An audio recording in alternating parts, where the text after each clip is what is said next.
Halina't mag-aral sa Grade 5 Math, Quarter 1, Week 5. Add and subtract fractions and mix fractions with and without regrouping.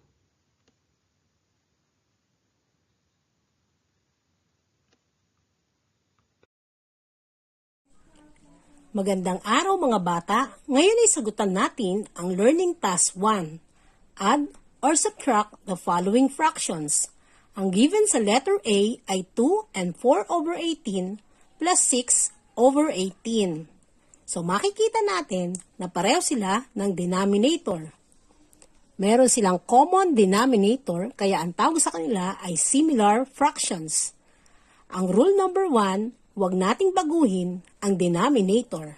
So isulat pa rin ang 18. Ang next, i-add natin ang mga numerator, ang 4 at 6. 4 plus 6 equals 10.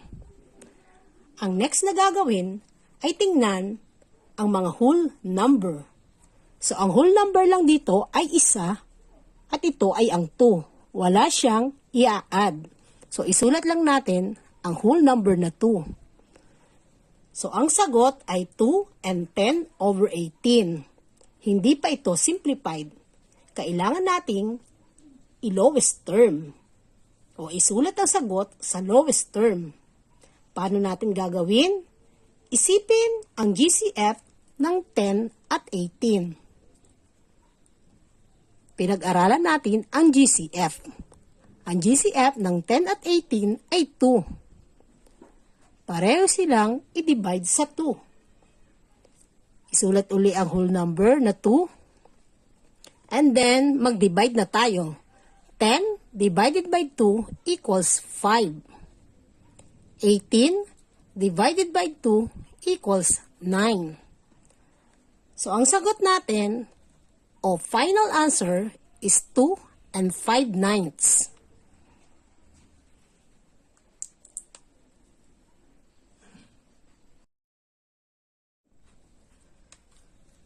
Tingnan natin ang letter V.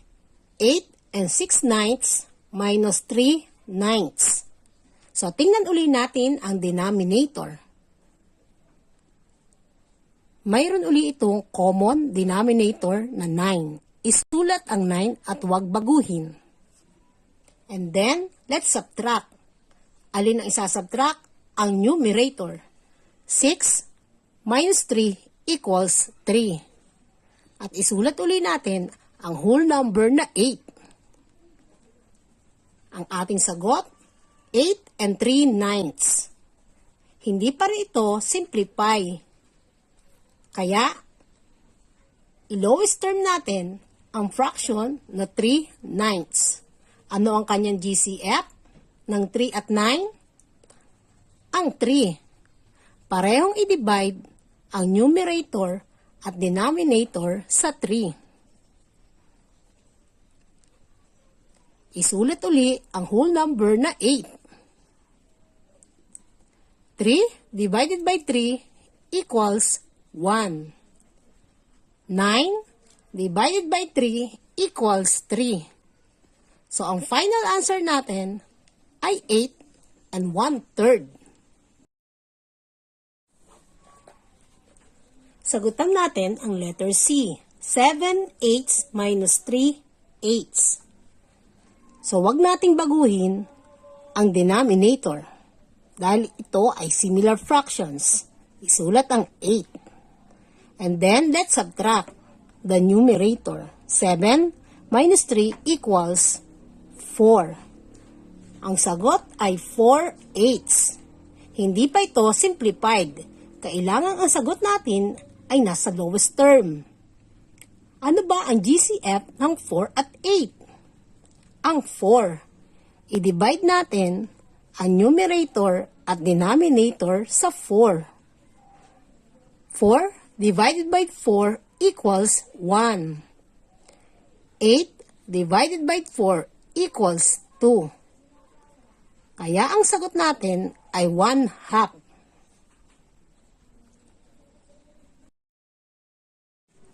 Ang given sa letter D ay 9 minus 3 and 5, 6.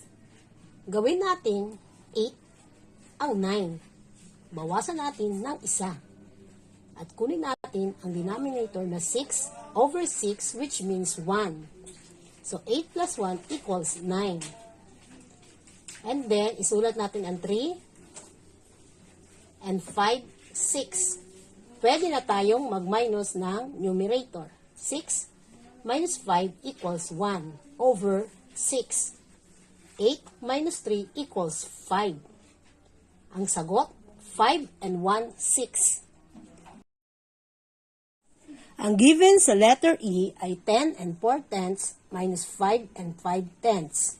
Makikita natin na mas maliit ang numerator na 4 kaysa sa 5. Kaya i-regroup natin ang 10 and 4 tenths. Bawasan ng isa ang 10 at gawing 9 and 10 over 10. Ito ay equivalent pa rin sa 10. I-add natin ang 4 tenths. Kaya ito ay magiging 9 and 14 over 10.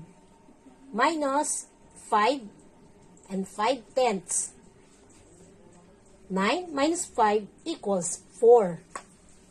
And then 14 minus 5 equals 9 over 10. Ang sagot, 4 and 9 tenths.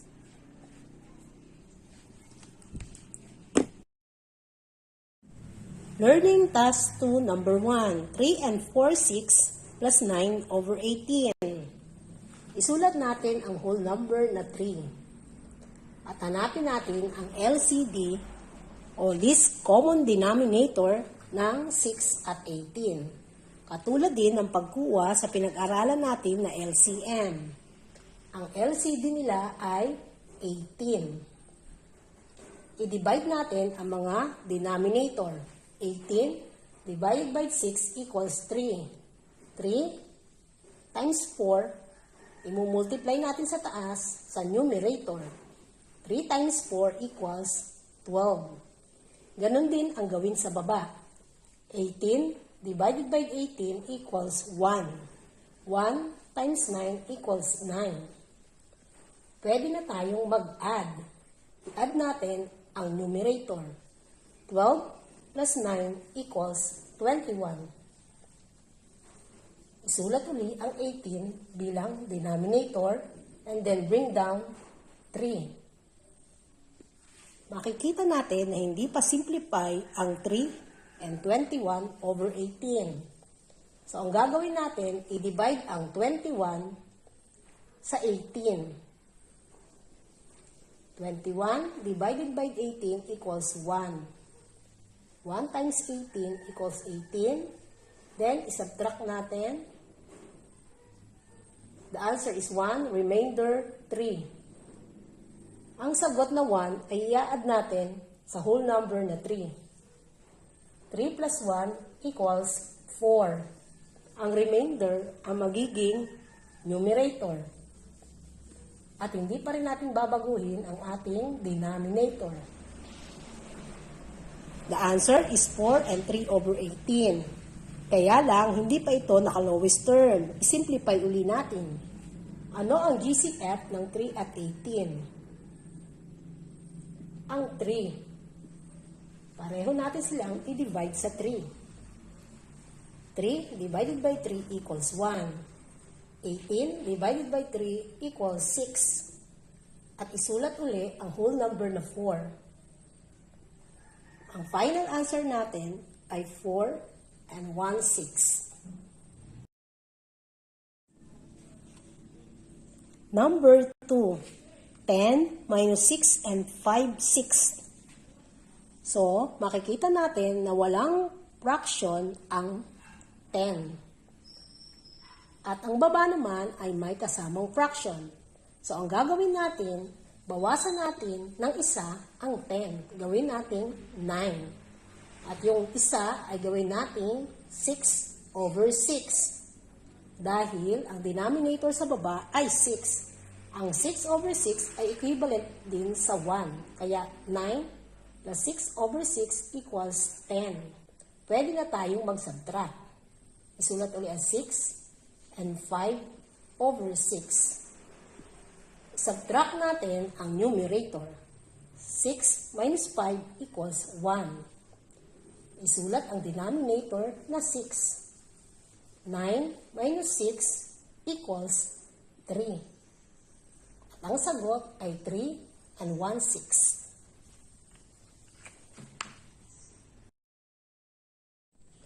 Ang given sa number 3 ay 8 and 4/6 minus 5 and 8 over 12. Isulat natin ang whole number, ang 8 at 5. Kunin natin ang LCD ng 6 at 12 dahil ito ay dissimilar fractions. Ang LCD nila ay 12. I-divide natin ang denominators. 12 divided by 6 equals 2 at i-multiply sa numerator. 2 times 4 equals 8. Ganon din ang gawin sa baba. 12 divided by 12 equals 1. 1 times 8 equals 8. So, hindi pwedeng mag-subtract dahil pareho ang numerator. Ang gagawin natin ay bawasan ng isa ang 8. Gawin natin 7 at ang 1 ay gawin natin 12 over 12. And then, i-add natin ang 8 over 12. Isulat ang 7. 12 plus 8 equals 20. 20 over 12. Subtract natin ang 5 and 8 over 12. Pwede na tayong mag-subtract. 20 minus 8 equals 12. 12 over 12. 7 minus 5 equals 2. Kaya lang pareho ang numerator at denominator, which is equivalent to 1. So 2 plus 1 equals 3. Ang final answer natin ay 3.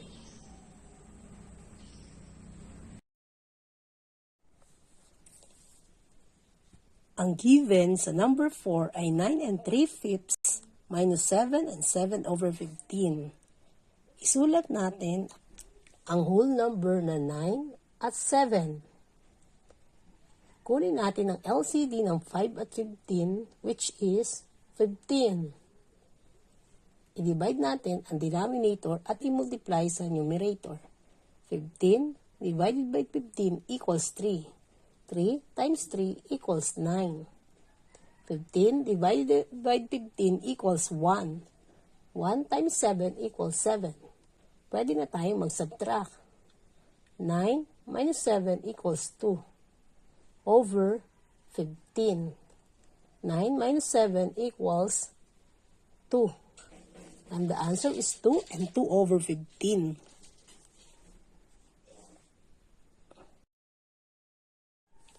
Ang given sa number 5 ay 2 and 7/8 plus 3/8. Pareho ng denominator. So, isulat natin ang whole number na 2.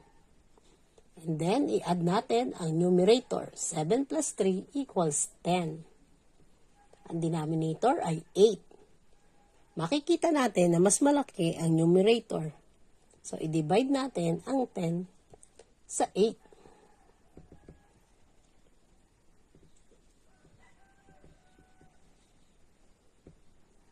The answer is 1, remainder 2.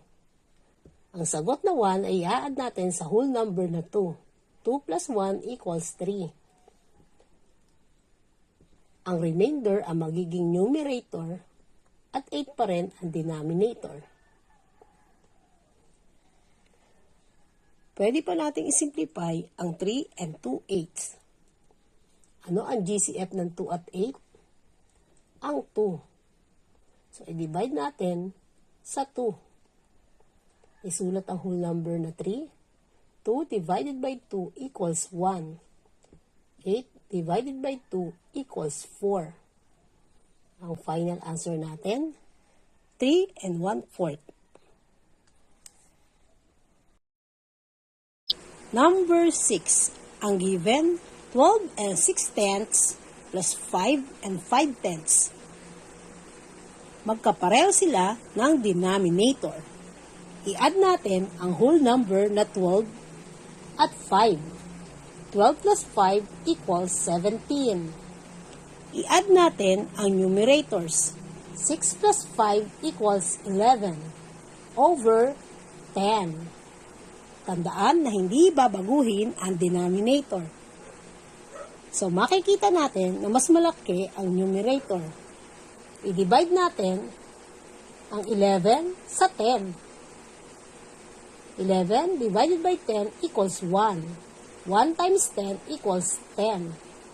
I-subtract natin. So, the answer is 1, remainder 1. I-add natin ang sagot sa whole number. 17 plus 1 equals 18. At ang gagawin nating numerator ay ang remainder. At isulat uli ang denominator na 10. The final answer is 18 and 1/10. Basahin natin ang example number 1. Roel jogged 3/5 of a kilometer on Saturday and 4/7 of a kilometer on Sunday. How far did they jog together in 2 days? Ang given ay 3/5 and 4/7. Ang gagawin natin ay addition.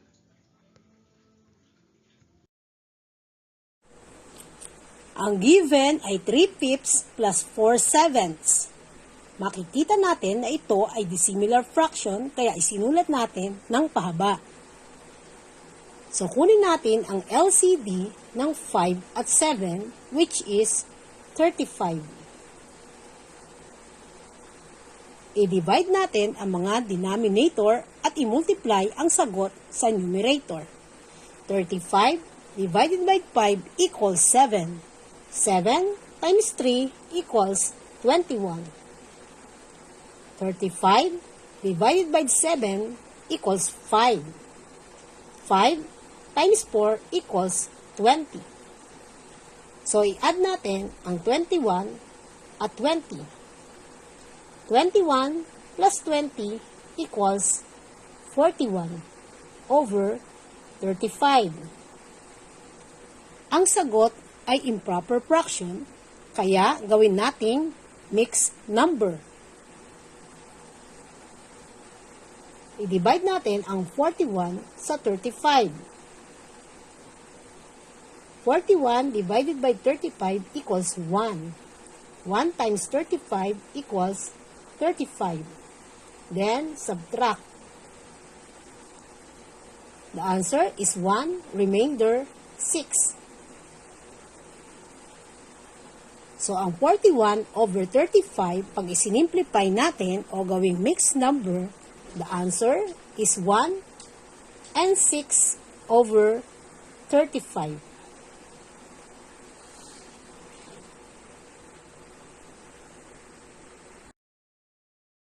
Ang sunod na example naman ay subtraction. Find the difference of 9 and 1/8 and 3 and 5/6. Subukan natin i-solve ang problem. Ang given ay 9 and 1/8 minus 3 and 5/6. So, isulat natin ang whole number na 9 at 3. Ano ang LCD ng 8 at 6?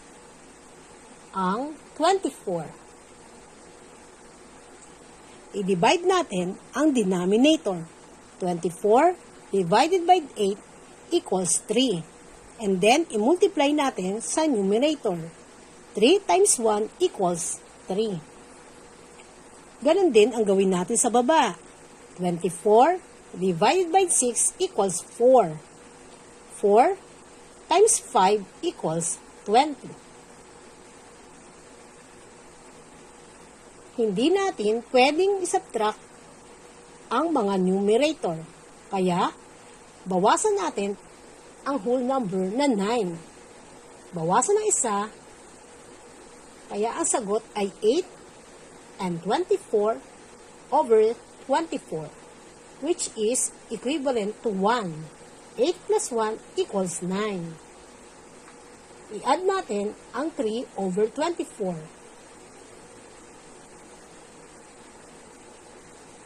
24 plus 3 equals 27 over 24. Isulat natin ang 3 and 20 over 24. Pwede na tayong mag-subtract.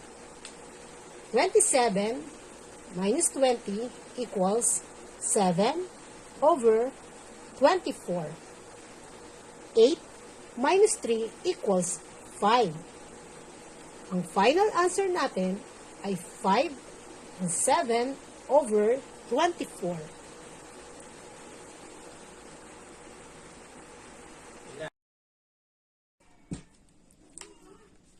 Ang given sa Learning Task 3 number 1 ay 6 and 4/12 minus 5/10. Isulat natin ang whole number na 6. At kunin ang LCD ng 12 at 10.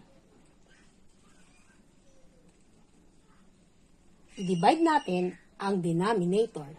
60 divided by 12 equals 5. Then, i-multiply natin sa numerator. 5 times 4 equals 20.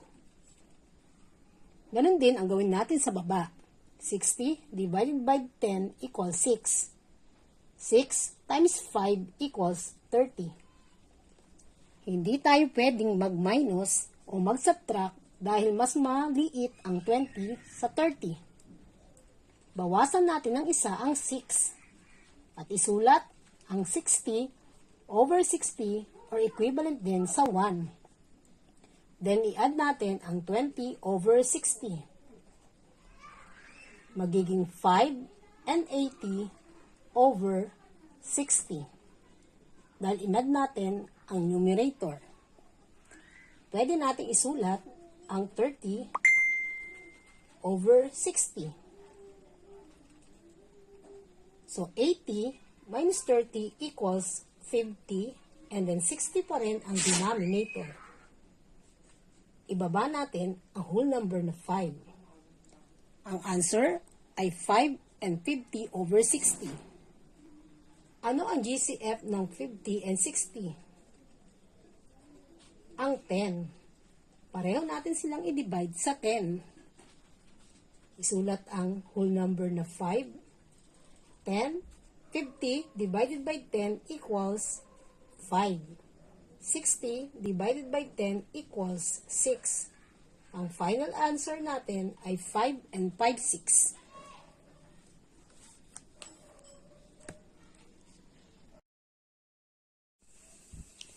Ang given sa number 2 ay 11 minus 5/8. Ang gagawin natin sa whole number ay bawasan ng isa at gawing 8 over 8 minus 6 and 5/8. Subtract natin ang numerator na 8 minus 5 equals 3. 8 pa rin ang ating denominator. 10 minus 6 equals 4. Ang final answer natin ay 4 and 3/8. Ang given sa number 3 ay 8 and 6/10 minus 4 and 7/12. So, ang gagawin natin ay isulat ang whole number na 8 at 4 at kunin ang LCD ng 10 at 12 which is 60. I-divide natin ang mga denominator at i-multiply sa numerator. 60 divided by 10 equals 6. 6 times 6 equals 36. 60 divided by 12 equals 5. 5 times 7 equals 35. So, i-minus natin ang 36 at 35 equals 1 over 60. 60 pa rin ang ating denominator. 8 minus 4 equals 4. Ang final answer is 4 and 1 over 60.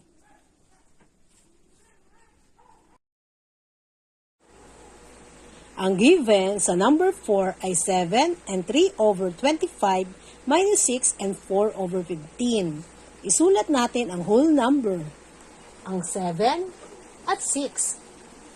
Kunin natin ang LCD ng 25 at 15, which is 75. I-divide natin ang denominator. 75 divided by 25 equals 3. And then, i-multiply natin sa numerator. 3 times 3 equals 9. 75 divided by 15 equals 5. 5 times 4 equals 20. Hindi natin pwedeng isubtract ang 9 sa 20. Kaya, bawasan natin ng isa ang 7. Gawin natin 6 and 75 over 75. Dahil 75 ang denominator. 75 over 75 is equivalent to 1. I-add natin ang 9 over 75. Isulat uli ang 6. 75 plus 9 equals 84 over 75. And then, subtract natin ang 6 and 20 over 75. Pwede na natin isubtract ang numerator. 84 minus 20 equals 64 over 75. 6 minus 6 equals 0. So the answer is 64 over 75.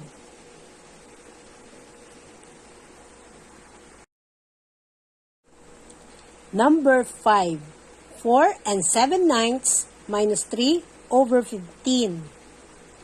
Isulat natin ang whole number na 4.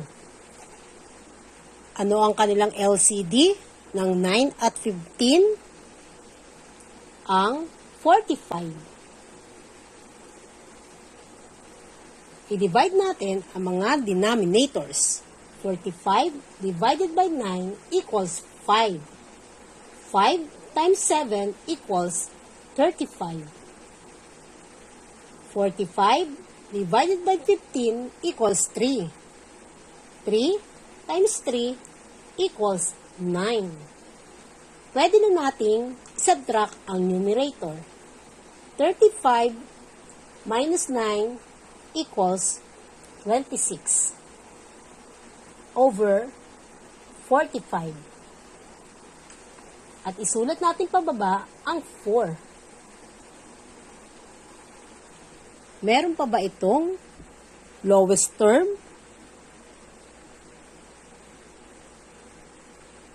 Wala na. Kaya ang final answer ay 4 and 26 over 45. Number 6. 15 and 6 over 25 minus 11 and 5/10. Isulat natin ang mga whole number. 15 at 11. Kunin natin ang LCD ng 25 at 10.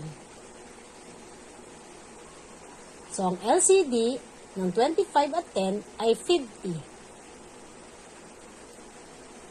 I-divide natin ang mga denominators.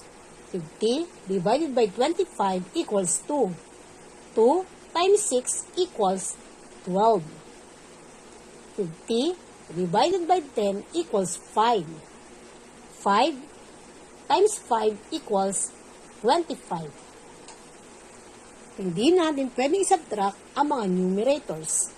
Bawasan natin ng isa ang 15. Gawin natin 14 and 50 over 50. I-add natin ang 12 over 50. I-add ang mga numerators. 50 plus 12 equals 62. 62 over 50. Isulat uli ang whole number na 14. And then, isulat ang 11 and 25 over 50. Pwede na tayong mag-subtract. 62 minus 25 equals 37. 37 over 50. 14 minus 11 equals 3. Ang final answer ay 3 and 37 over 50. Sana naman ay may natutunan kayo sa ating aralin. Maraming salamat sa panunood at pakikinig. Hanggang sa muli!